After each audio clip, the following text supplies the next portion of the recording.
tema da minha palavra hoje é fé, fidelidade e sofrimento. Abra sua Bíblia no Evangelho de Lucas, capítulo número 1, vamos ver do verso 5 ao 7.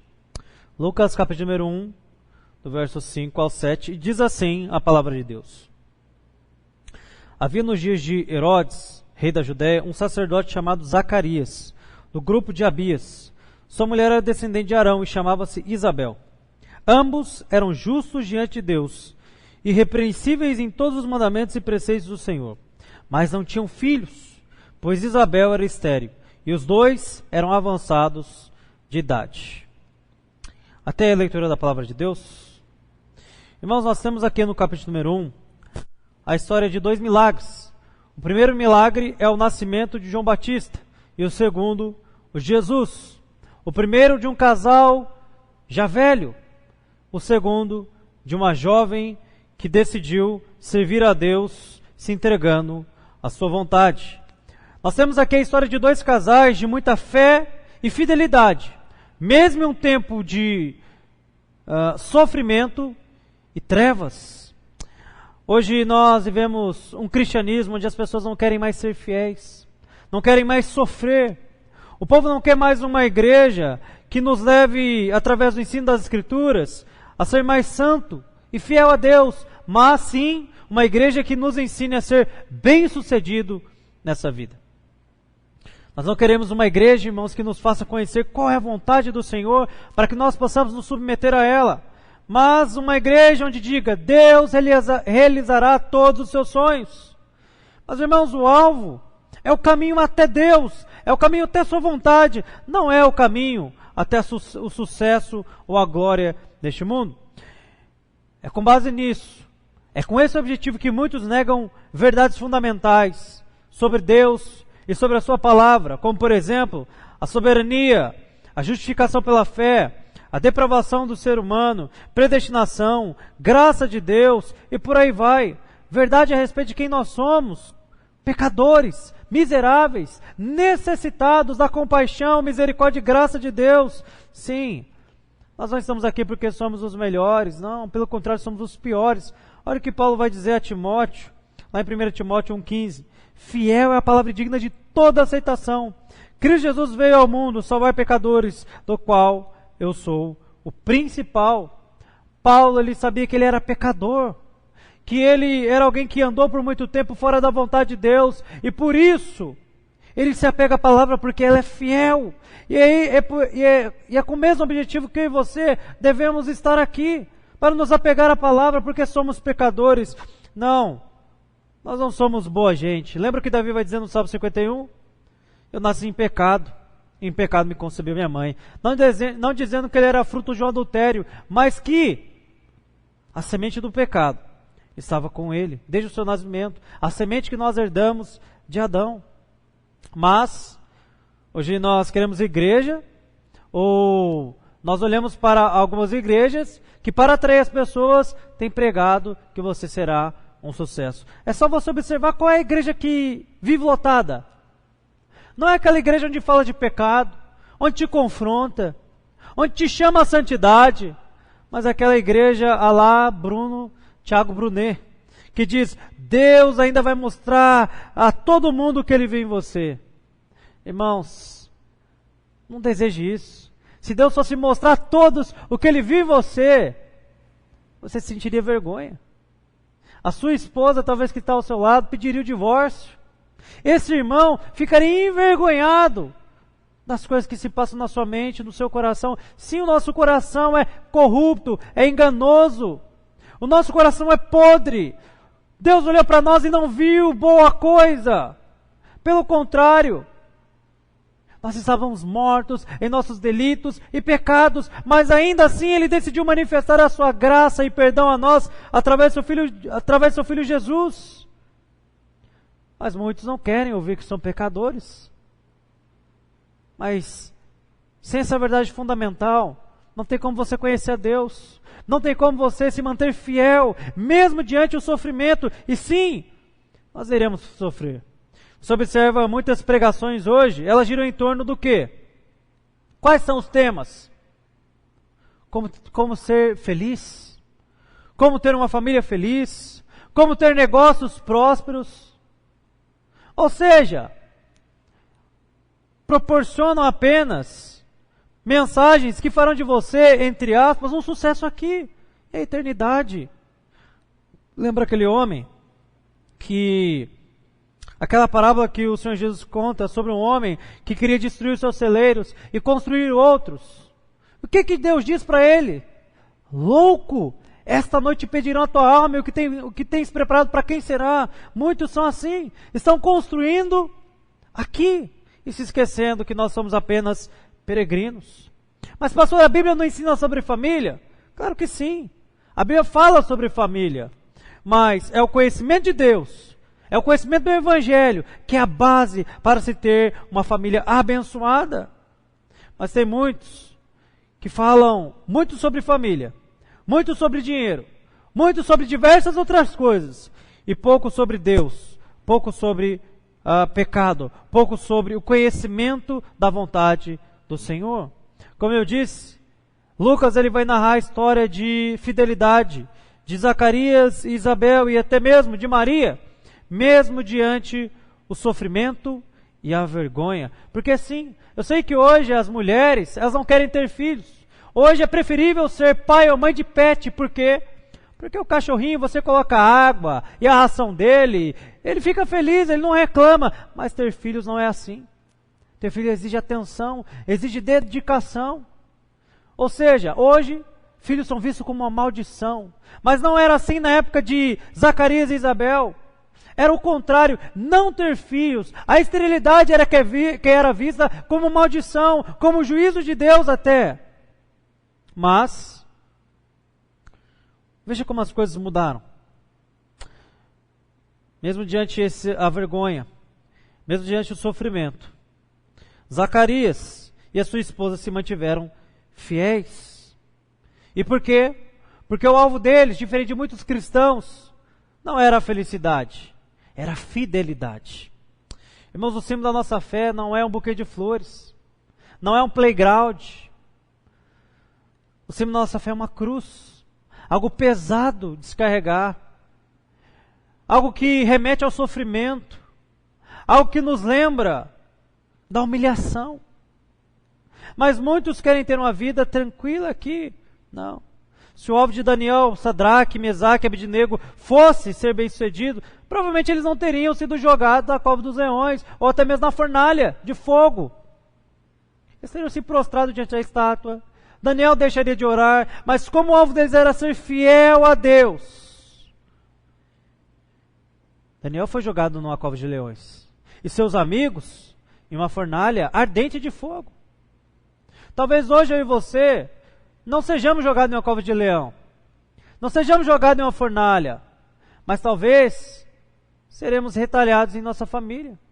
Pessoas irão querer deixar de se relacionar conosco. Não seremos convidados mais para a festa A ou festa B.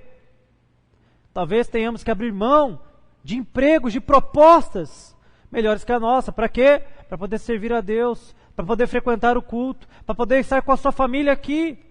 Então está vendo como quando o seu alvo é ser feliz, quando o seu alvo é ser um sucesso, muitas vezes você vai ter que abrir mão da vontade de Deus. Mas o contrário também é verdade. Servir a Deus implica e muitas vezes precisar abrir mão das coisas deste mundo. Mas esse deve ser o nosso objetivo. Ouvir da boca o seguinte: Jesus, não é bem-aventurado ou feliz porque foste um sucesso, mas você é bem-aventurado porque foi fiel. Você foi um servo bom e fiel. Entra no gozo do seu Senhor. Mas eu gostaria de abordar aqui nesse texto alguns princípios, a fim de trazer direção a nós, a você que nesse momento talvez se encontre em sofrimento e tem estado em dúvida: será que eu continuo? Será que eu prossigo? Será que vale a pena? Zacarias e Isabel têm muito a nos ensinar. Então o primeiro princípio eram justos e irrepreensíveis.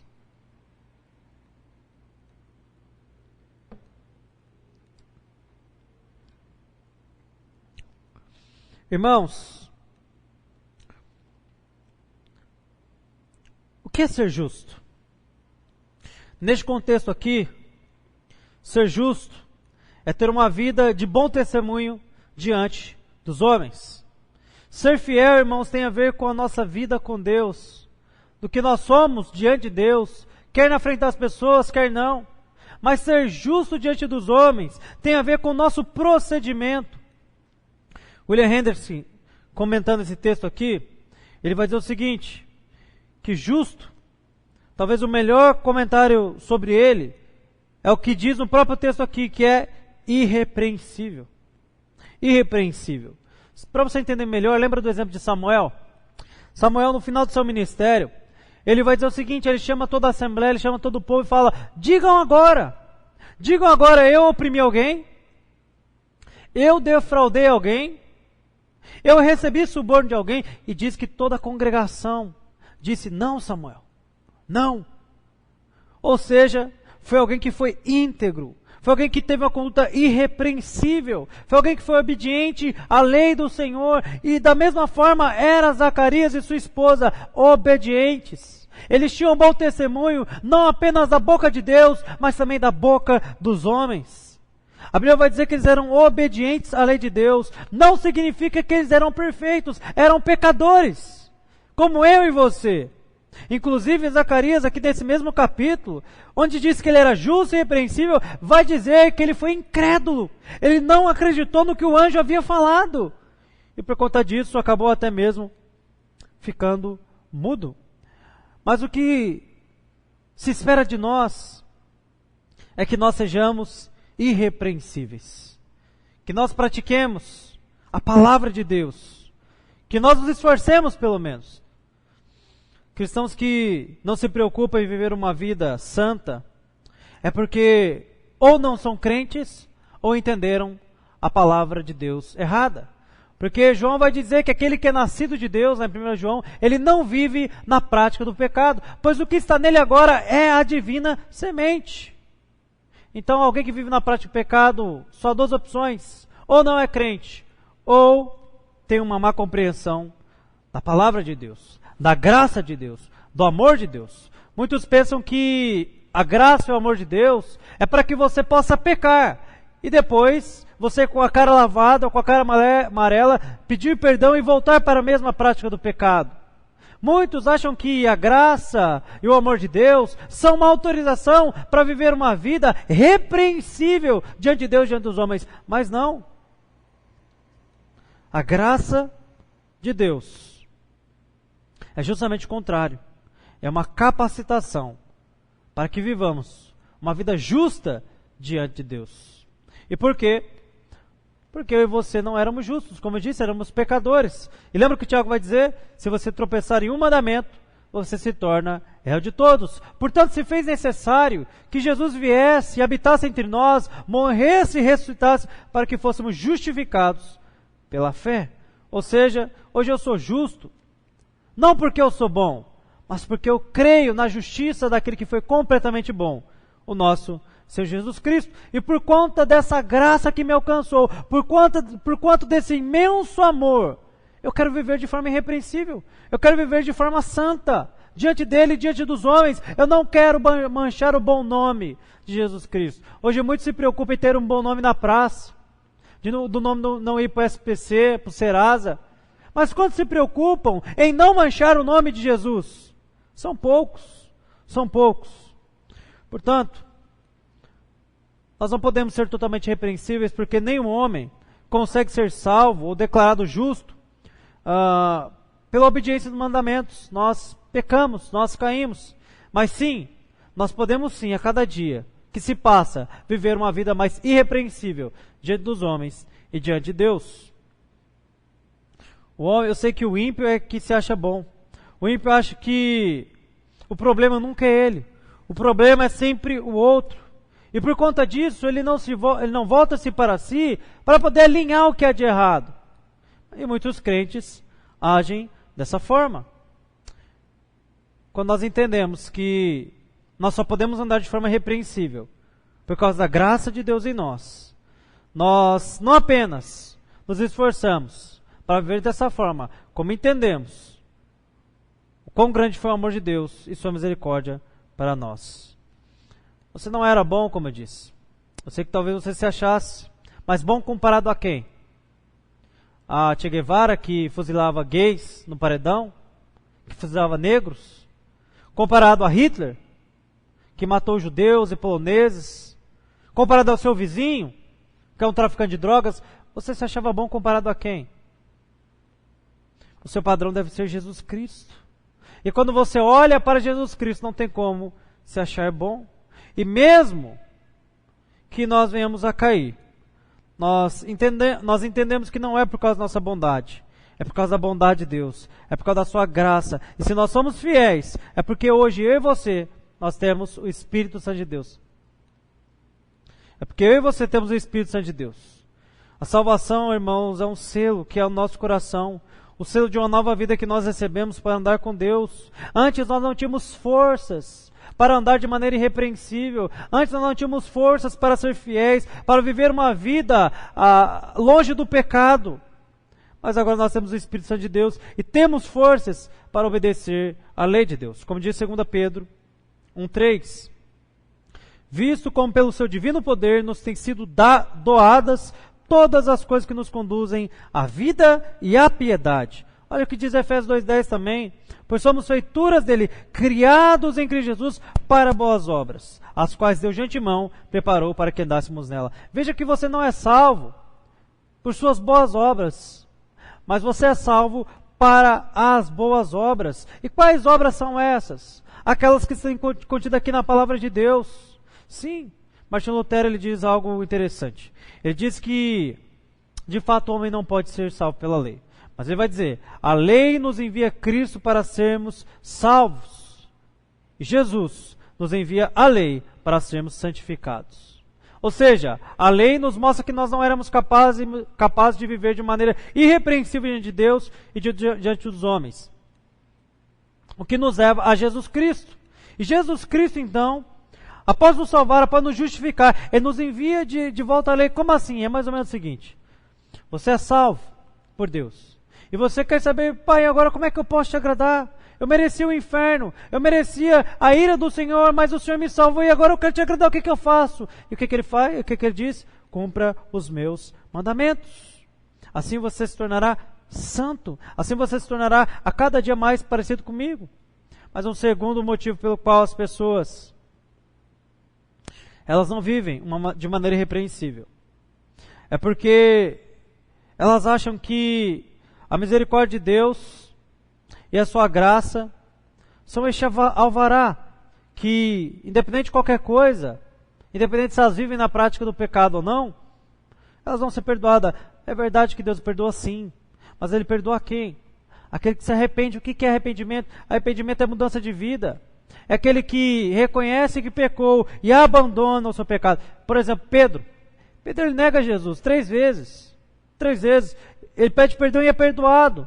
E o que ele passa a fazer? Seguir a Cristo. E foi usado por Deus para grandes coisas. Aquela mulher adúltera pega em flagrante. Deus perdoou ela? Perdoou. Em seguida ele diz, agora vá e não peques mais.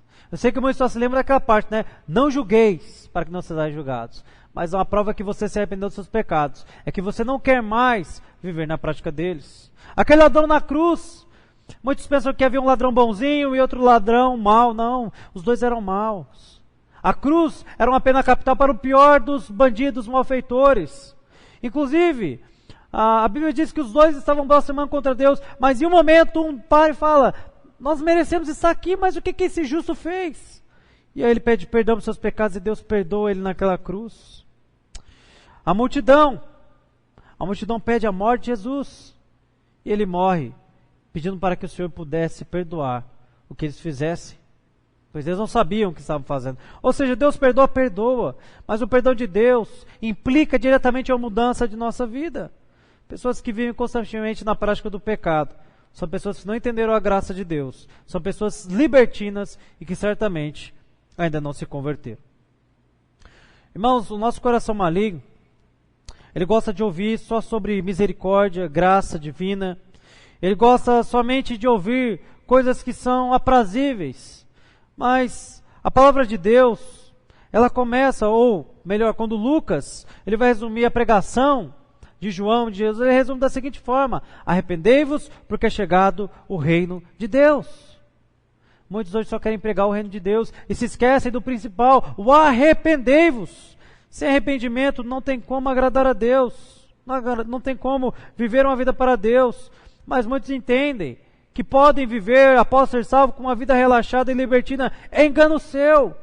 Você corre um risco de viver dessa forma e acordar no inferno. A graça de Deus é para que nós vivamos para Ele. Olha o que o Salmo 119, 4 vai dizer: Tu ordenaste os teus mandamentos para que o cumpramos à risca. Os mandamentos do Senhor são bons, são para nos proteger, como um pai que ama os filhos e coloca regras em casa, para que os filhos mesmo não se machuquem. Os mandamentos do Senhor são para o nosso bem, é para que nós vivamos uma vida que o glorifique, uma vida melhor aqui. Zacarias e Isabel, eles tinham entendido isso. Zacarias era um sacerdote que vivia de maneira fiel em tudo. Irmãos, olha que havia várias leis em Israel, como por exemplo, para oferecer um animal, tinha todo um ritual, para oferecer um cereal, tinha um ritual, a roupa tinha um padrão, a barba tinha um padrão, eram muitas leis cerimoniais, muito detalhadas, mas a Bíblia vai dizer que eles obedeciam todos os mandamentos e preceitos do Senhor, é o que vai dizer no verso 6. Mas hoje é diferente. Dizem alguns. Hoje a gente vive o tempo da graça. Eu não preciso obedecer os mandamentos do Senhor. Como assim não? Quem te disse isso? Onde está escrito? O que se cumpriu, na verdade, foram os mandamentos ou leis cerimoniais.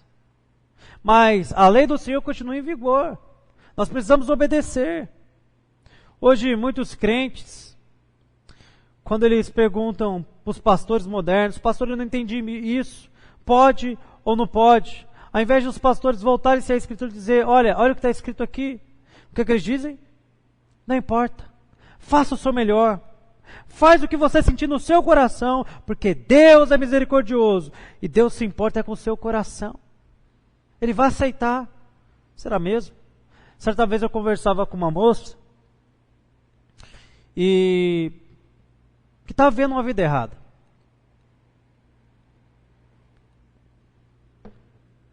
Se dizia crente.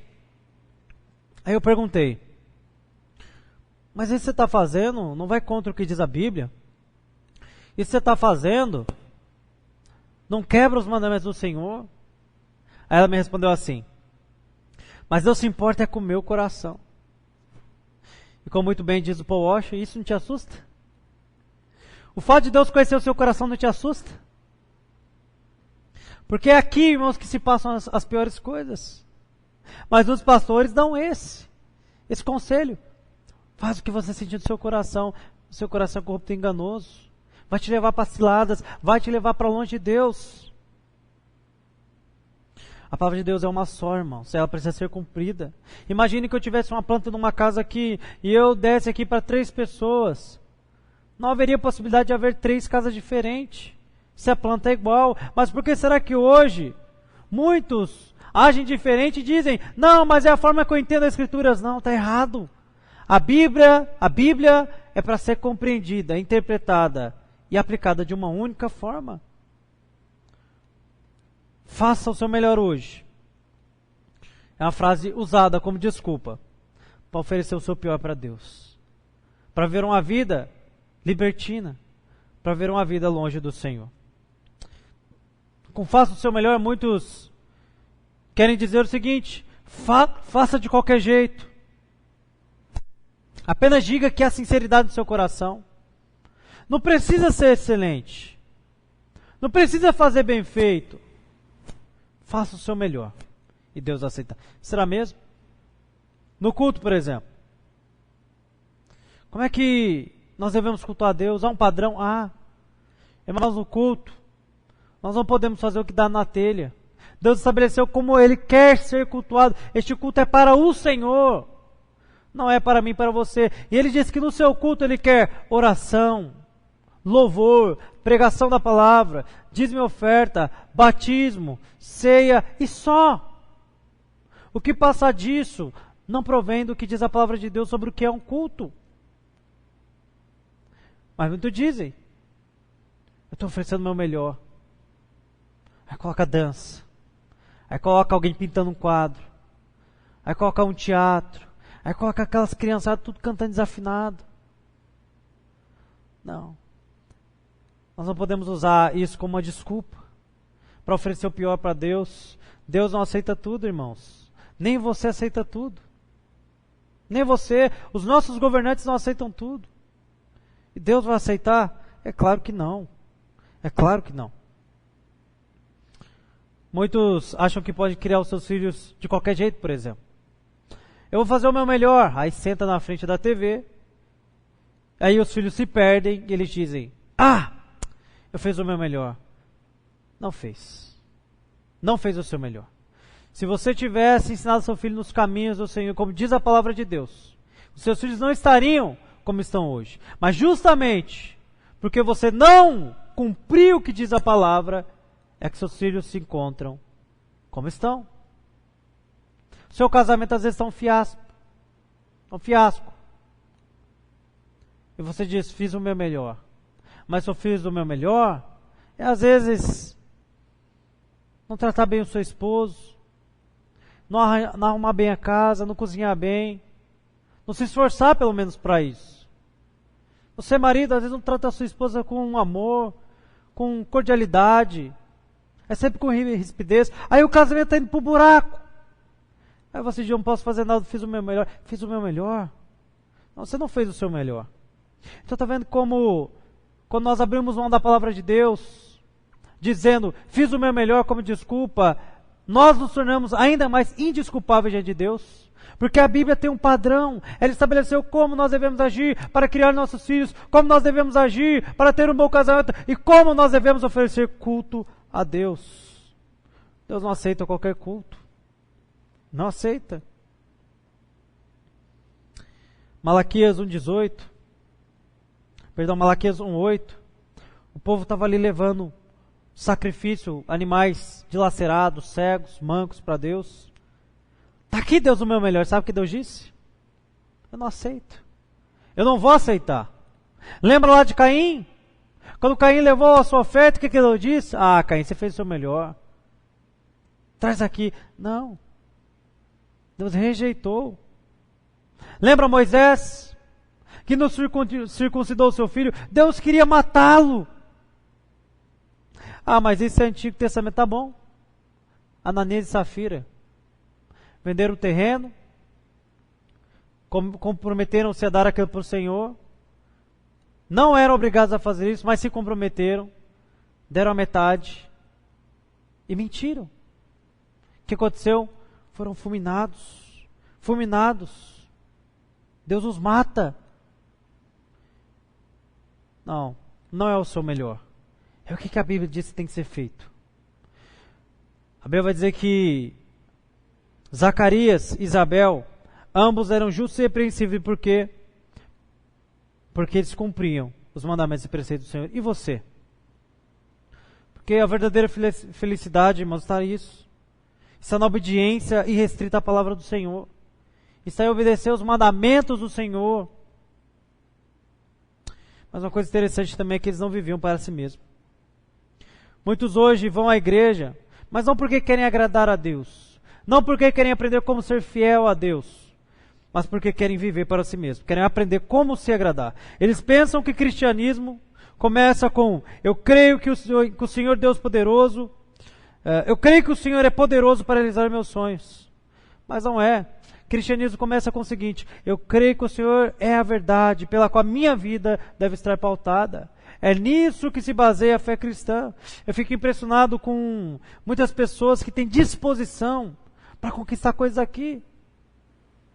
O chefe liga de madrugada: tem como você vir? Vai. Aparece uma hora extra? Vai.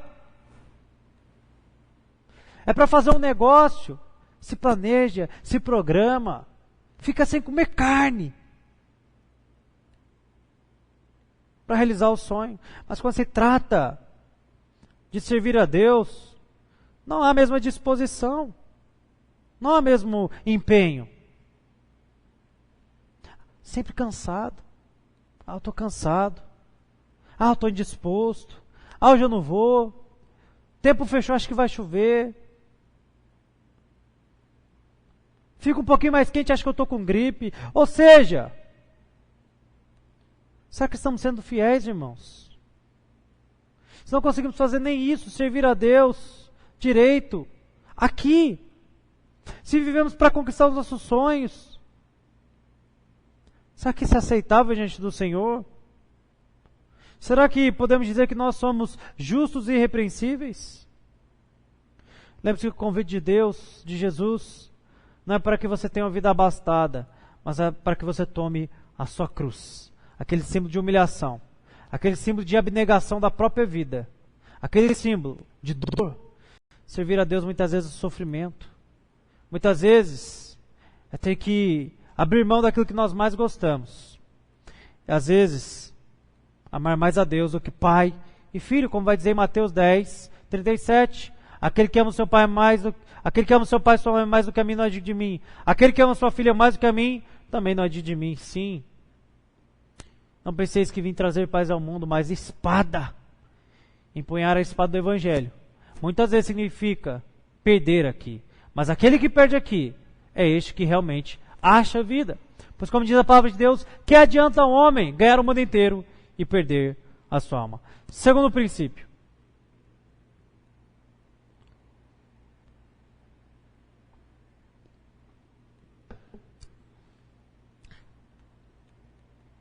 Zacarias e Isabel eram velhos e estéreis. Esse é o nosso segundo princípio. Eram velhos e estéreis.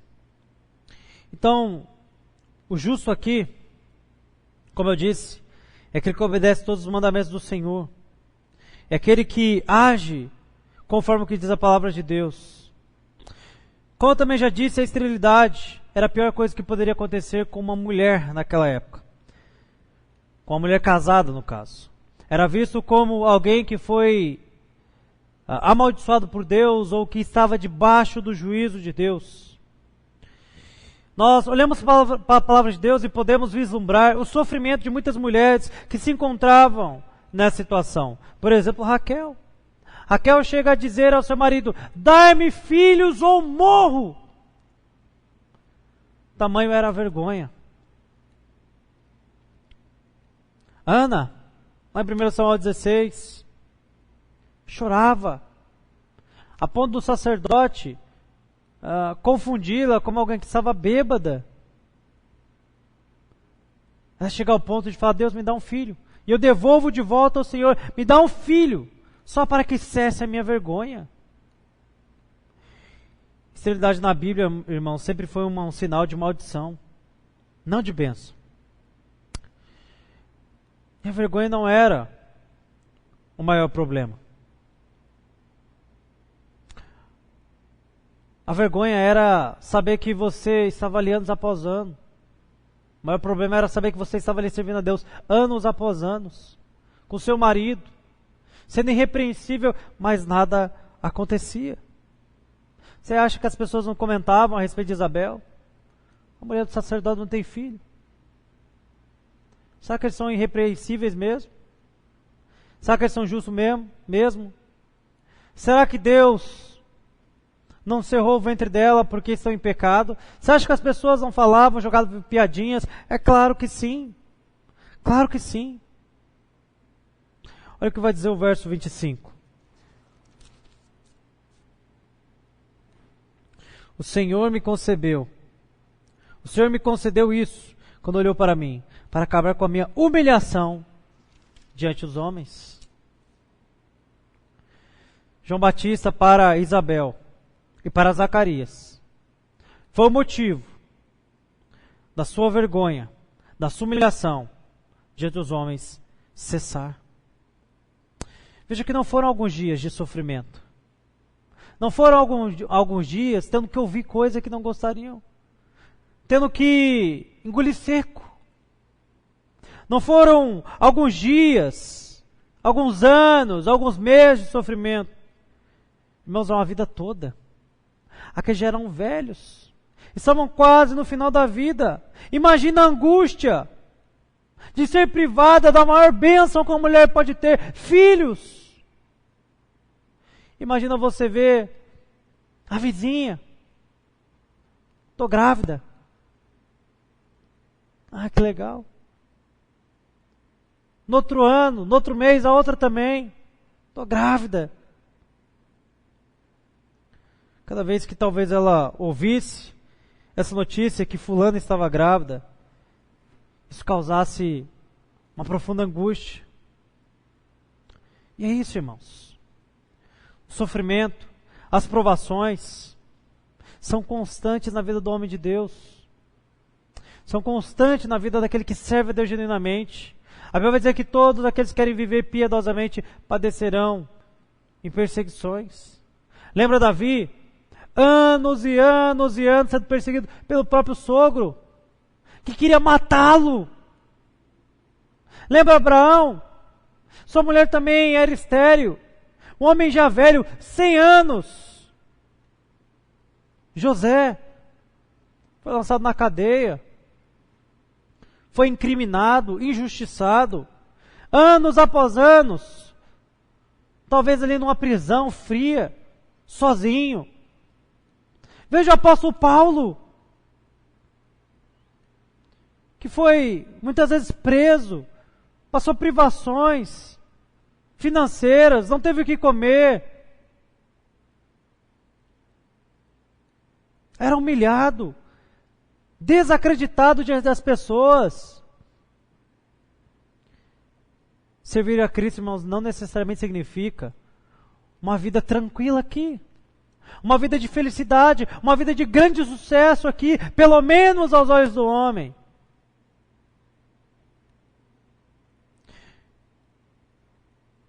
O que significa, o que não significa que Deus nos abandonou. Não, o sofrimento não significa que Deus te abandonou. Às vezes significa que Ele está te lapidando, que Ele está te quebrantando, que Ele está te preparando para algo espetacular. Todo aquele que sofre por Jesus Cristo, este sim receberá grande galardão. Este sim será recompensado pelo Senhor. Zacarias e Isabel sofreram por muitos anos, mas eles foram recompensados. A Bíblia vai dizer que João Batista foi o maior entre os nascidos de mulher. João Batista foi um grande homem de Deus, usado para preparar o caminho e para confrontar aqueles que viviam na prática do pecado, aqueles que estavam distantes do Senhor. E o próprio Senhor Jesus Cristo reconheceu isso. Dos nascidos de maior, dos nascidos de mulher, ninguém é maior que João. Lembra José? Todos aqueles anos presos, de humilhação, dor, sofrimento, o prepararam para ser o segundo no governo de Faraó, para o elevar à posição de governo. Lembra Abraão? Toda a dor, todo o sofrimento foi uma preparação para que ele se tornasse o pai da fé, o pai de multidões.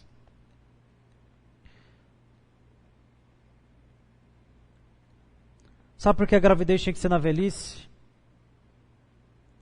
Sabe por que eles precisavam passar por todos aqueles anos de vale escuro e sombrio? Para que não houvesse dúvida do milagre. Para que ficasse claro que aquela gestação e que aquele menino era um milagre e um sinal da parte de Deus. E todo aquele milagre envolveu João Batista. E João Batista, por ser esse menino que desde a infância se perguntava o que há de ser deste menino, fez com que aquelas pessoas se enchessem de tremor. E tremor para o que Deus estava fazendo naquela época. E quando veio então João apregoando nos desertos, saíram as multidões para ouvi-lo.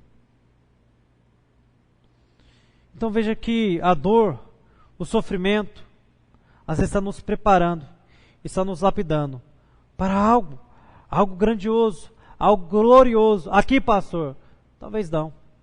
Talvez aqui nós não recebamos a recompensa por isso, mas diante do Senhor, certamente. Veja que a dor dela era a esterilidade, era não ter filhos. Talvez a sua dor seja um casamento difícil.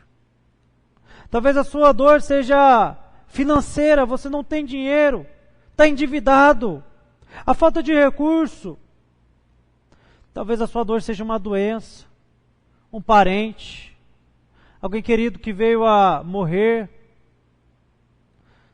Talvez a sua dor seja diferente da dela. Eu tenho algo para dizer para você. Da mesma forma que Deus tinha preparado algo grandioso para Zacarias e Isabel, Ele também está te preparando, como um filho de Deus, para algo maravilhoso. Não estou pensando ou dizendo que é algo grandioso aqui. Pode ser sim.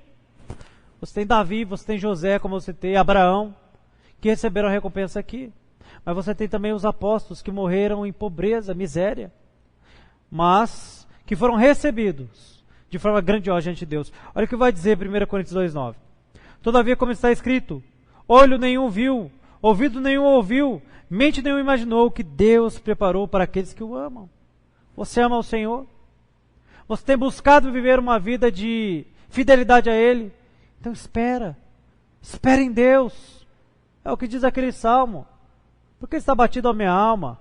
Por que te perturba dentro de mim? Espere em Deus, pois ainda te louvarei. Irmãos, quando nós esperamos em Deus, nós não somos frustrados. Mas quando nós esperamos receber algo aqui, sim, nós podemos acabar desanimados.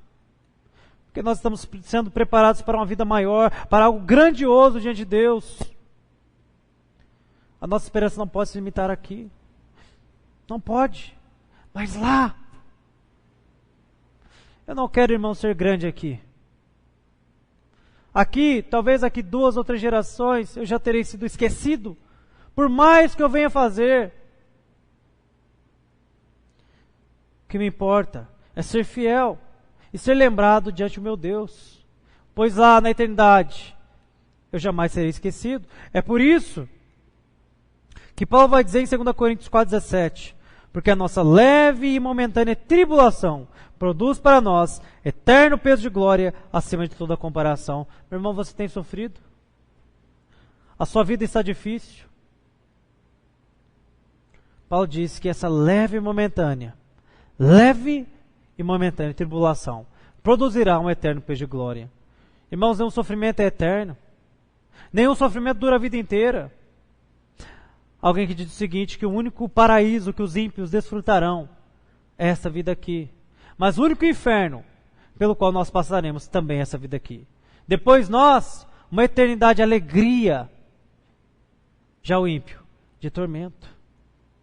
A glória que está nos reservada, irmãos, não pode ser comparada. Por isso, se a nossa esperança se limita aqui, somos os mais miseráveis de todos os homens. Os mais miseráveis. Seja fiel, mesmo diante a dor, mesmo diante o sofrimento. Terceiro e último princípio.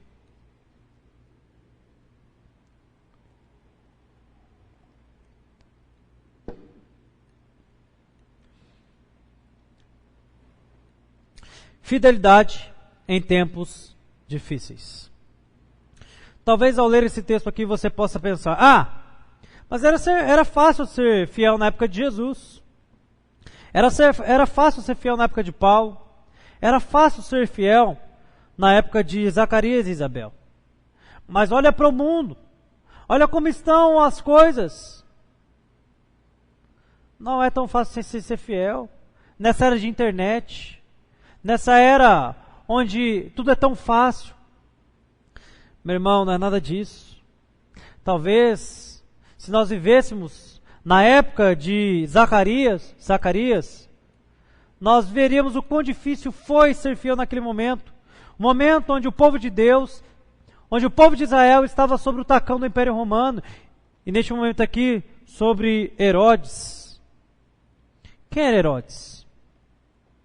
Herodes é aquele rei que mandou matar todas as crianças de 2 anos para baixo. Imagina, você tem um filho, e por causa de um decreto, de um déspota, seu filho é assassinado. Imagina. Imagine uma época onde estão matando filhos, bebês. O Senhor te concebe filhos? O Senhor te concede gerar uma vida no ventre? Foi o que aconteceu com Zacarias e Isabel e com Maria e José. Não, os tempos não eram fáceis. Herodes, além de decretar essa lei cruel, ele matou sua própria esposa, a sua sogra e os seus 3 filhos. Tudo por causa do poder. Então não era fácil. Não era fácil viver na época de Jesus, na época de Zacarias. Talvez eles enfrentassem maior dificuldade, porque hoje, querendo ou não, nós temos governantes malignos, sim. Há muita dificuldade, sim. Mas não tem ninguém aí saindo para matar seus filhos. Não tem ninguém aí te perseguindo.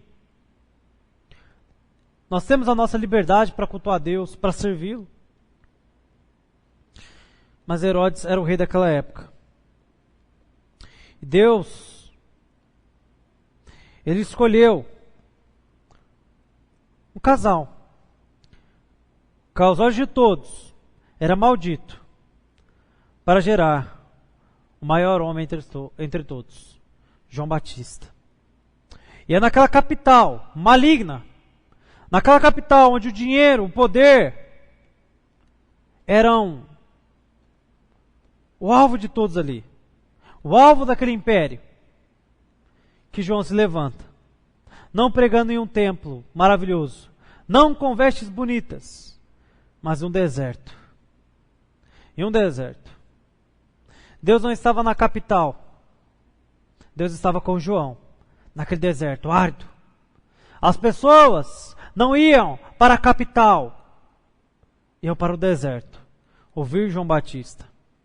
Você pode enfrentar a solidão, irmãos.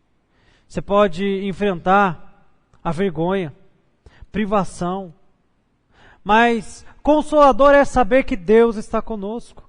Deus estava com João Batista. E toda a fidelidade será recompensada. Toda a fidelidade.